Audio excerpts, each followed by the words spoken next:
Good morning, good afternoon, good evening. Zimbabwe is a failed state. That is the economic and political reality that millions of Zimbabweans are having to deal with. How did we get here?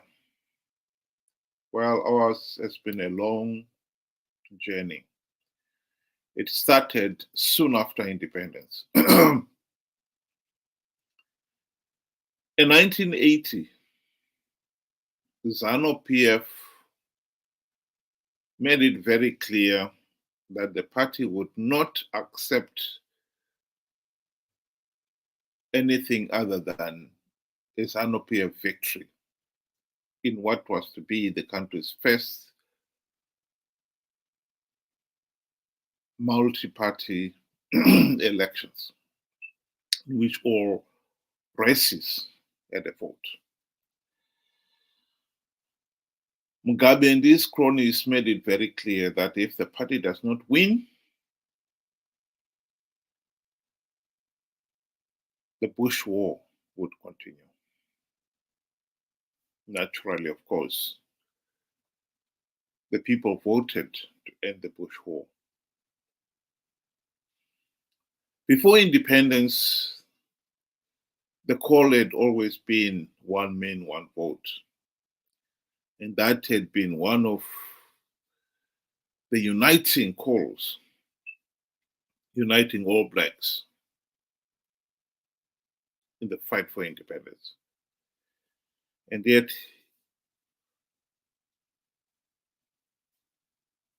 on the eve of independence, ZANU-PF blatantly disregarded that promise and that understanding for its own selfish purposes.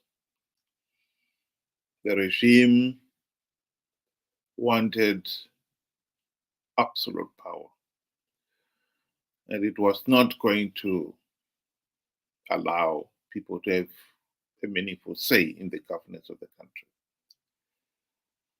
Some people have argued that it was necessary in 1980 because ZANU-PF could not trust the British or the Ian Smith whites who were running those elections to have free, fair, and credible elections. There is some truth in that.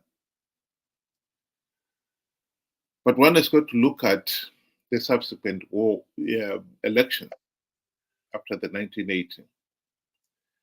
Indeed, as soon as ZANU-PF got into power, the regime started to corrupt the country's state institutions.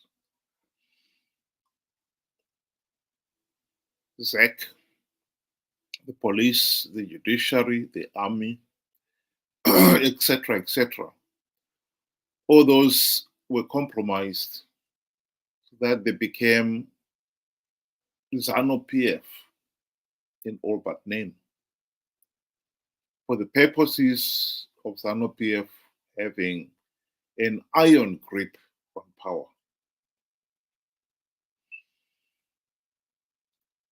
Zimbabwe has been a de facto one-party state these last 44 years.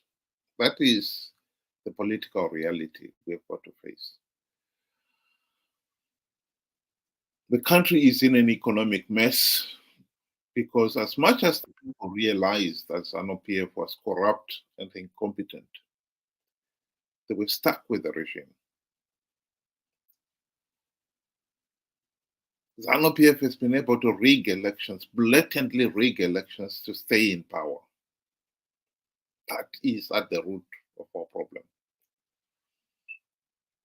Mnangagwa blatantly rigged last year's elections to stay in power. SADC and the AU election observers condemned those elections as flawed and illegal. The nation was helpless. We are stuck with this regime. Like it or not, Mnangagwa is illegitimate. And like all illegitimate regimes, he has got the arrogance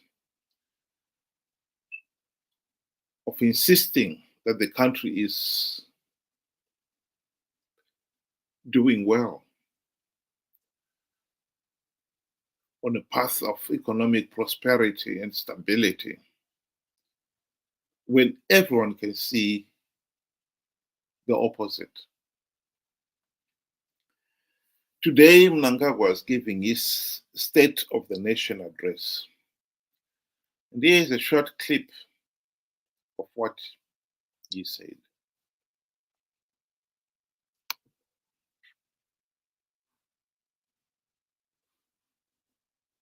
Intentionally examined, Mr. Speaker and Madam President, the roadmap for crafting the National Development Strategy 2 is now in place. This August House is called upon to avail the usual support in the related processes. Currency stabilization is at the core of macroeconomic stability. The adoption of the Zimbabwe gold, the ZiG, in April 2024 this year, was an important step towards stabilizing the domestic currency anchored by our gold and precious metal reserves. It remains the duty of all of us to respect and abide by measures and instruments intended to maintain economic stability and tame inflation in our country. In response to the increased foreign currency pressures and in a bid to deepen the foreign exchange market, the Reserve Bank allowed for greater flexibility under the willing buyer, willing seller arrangement. The increased flexibility on the foreign exchange market is expected to further promote effective price discovery and encourage holders of foreign exchange to participate in the willing buyer, willing seller market. Government remains committed to backing the currency through setting aside 50% of royalties for building reserves. Foreign currency inflows from exports have increased from US 7 billion in 2023 to over 8 billion in 2024.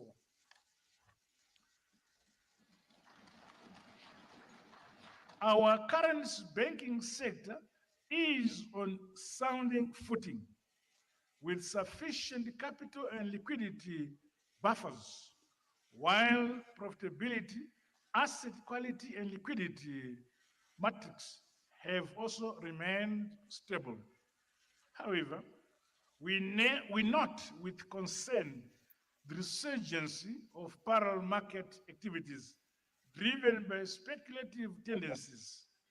Corrective measures are being instituted to protect all Zimbabweans from economic disruptions. Together, let us lay a solid foundation for economic prosperity, peaceful development, and freedom from undue external interference. Mr. Speaker, Well, we'll stop it there. We keep having this illusion that Zimbabwe is stable, that we have got a stable currency. I think this State of the Nation address has come at a time when the reality on the ground could not be more different. People will be shrugging their shoulders and say, what is he talking about? What is he talking about? The reality on the ground is totally different. His regime is just announced last week that the Zimbabwe dollar, the ZiG, was going to be devalued from 13.73 ZiG to a US dollar to 24. That is official rate. On the parallel market, it's even worse. It's 30 to 40 ZiG to a US dollar. And yet here is somebody insisting that the ZiG is still.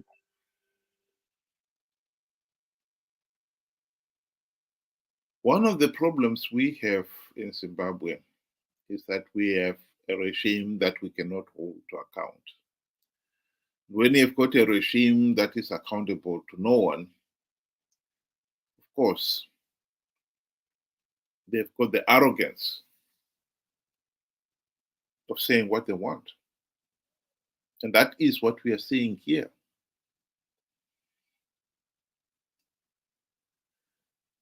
He is making his State of the Nation address, and yet this is the reality on the ground. This is a big supermarket announcing that they've just closed.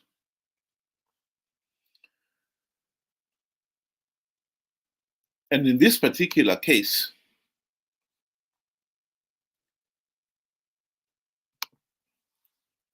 they had no choice. Last week, many of Zimbabwe's supermarkets and other retailers announced that the present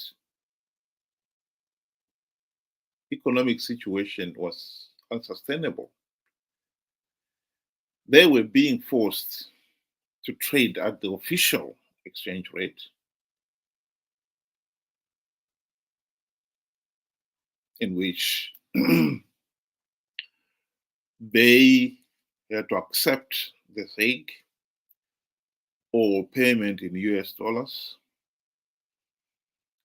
at the 13.73 to a US dollar. And yet they could not restock because they were being forced to either pay in US dollar or pay in ZiG at the black market exchange rate. Of course, it's totally unsustainable. You cannot buy something at 30 ZiG and come and sell it at 13 ZiG and still maintain that it is worth your while. You're running at a loss. You cannot buy something at the equivalent of 30 ZiG and then come to your shop and be forced to sell it for 13 ZiG.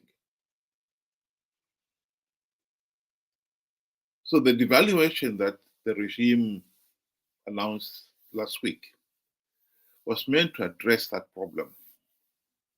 But like I said, it wasn't enough. The official exchange rate was 24 ZiG to a US dollar. And yet the black market, that you cannot get foreign currency from the banks and so forth at the official exchange rate. Unless, of course,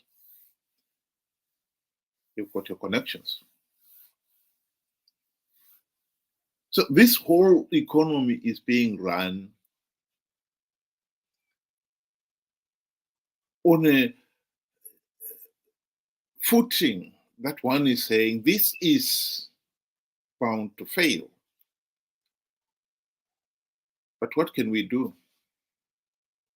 We have a regime that believes that they have the right to govern.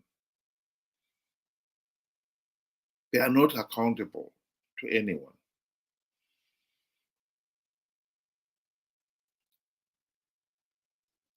I think the ZiG this week, these last 2 weeks, is devaluation and how the regime has continued to pretend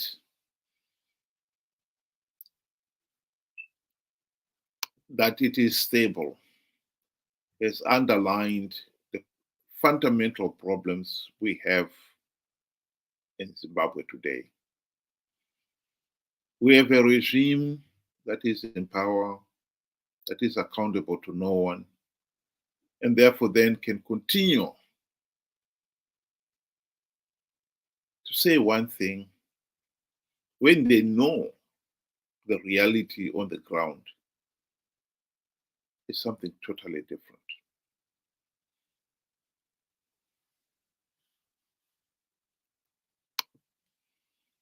Ivo za president zita ravo ichaonekwa kunzi Mr Strong ZiG. Ivo zita ravo Mnangagwa, president Mnangagwa vanenge vakupiwa zita itsva rekuti Strong ZiG. Vachaita zvese zvavanogona sapresident kuti ZiG reZimbabwe rirambe rakasimba vachisapota central bank governor vamushaya vanhu. Well, the reality is Mr. Strong ZiG is not that strong. And we are being forced to believe that he is, when we can see with our own eyes. It is ironic that government paid the civil servants their salaries in ZiG, and only the following day to announce that the ZiG, even on the official exchange rate, was to lose nearly half its value, from 13.75 to a US dollar to 24, the ZiG to a US dollar. Now, most of the service providers are refusing to accept the ZiG.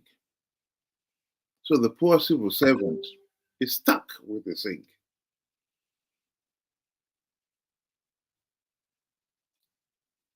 They have to survive this whole month, when their salary has just been cut by half.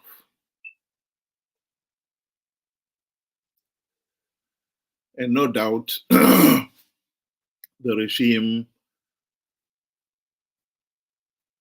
will be coming back to revise their salaries. You can't just cut somebody's salary by half and expect them to survive. And whatever anyone does to improve the salaries of those paid in ZiG,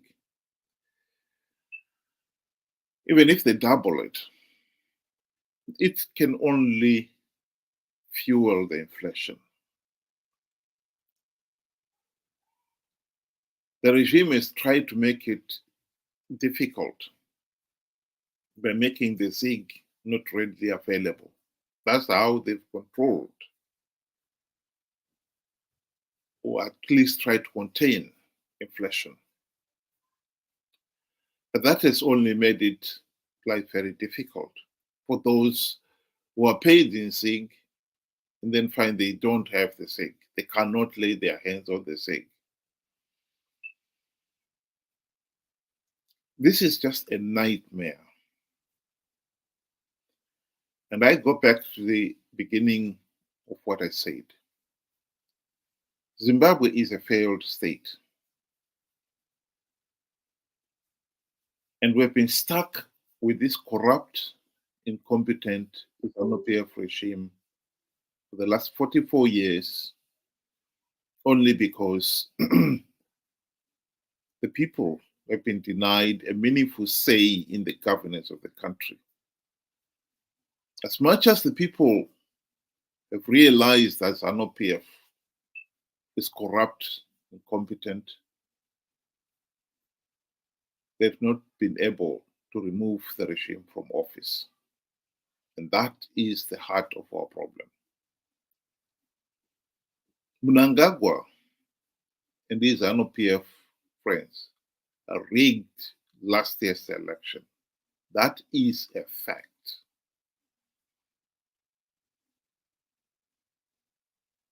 And now he is in government.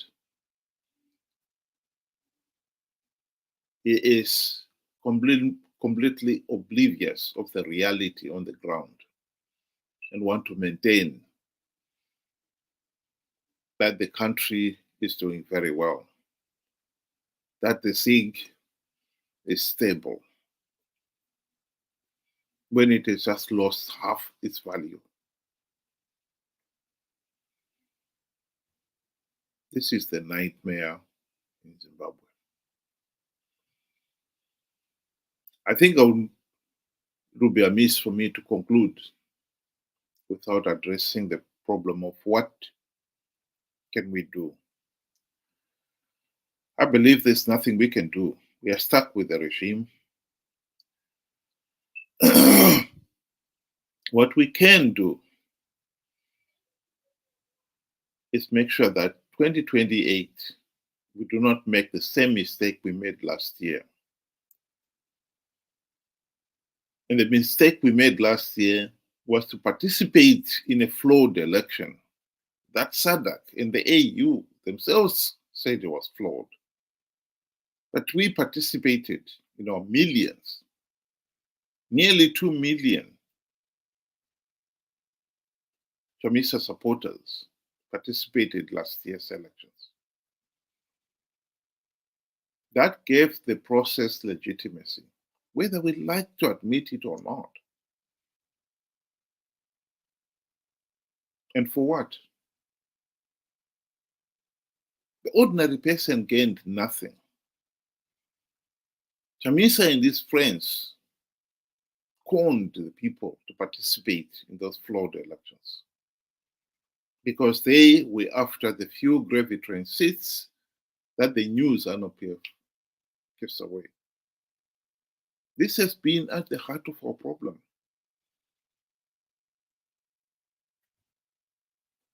(2028) is not that far away now. And I have to admit that as things stand, it is almost certain that ZANU-PF will go into 2028 elections without any reforms implemented. ZANU-PF will never reform itself out of office. And unfortunately, we will see the opposition, Chamisa and company, participating in those flawed elections. Chamisa and company making the same idiotic promise that they have plugged all the vote rigging loopholes to entice people to participate in the flawed elections. I think people have to wake up to the reality that MDC-CCC has been ZANU-PF Team B in all but name. They've been participating in flawed elections to give ZANU-PF legitimacy. When they had the golden opportunity to implement reforms, they failed to implement even one token reform. This is the political reality we've got to deal with. As long as you participate in a flawed elections to give ZANU-PF legitimacy, this is the consequences we get. A regime pretending that everything is okay when you and me can see that the ZiG is losing its value. You don't lose half of a currency's value in a matter of a week and still pretend that the ZiG is strong. Mr Strong ZiG, what a sick joke. But we, the ordinary people, are the ones who are paying dearly for all this political charade. It is within our power to stop it, to end it. And we can end it in 2028 by stopping participating in a flawed election to give ZANU-PF legitimacy and their triple C surrogates a few gravy train seats. Think about it. Thank you very much for joining me this afternoon. Have a good day.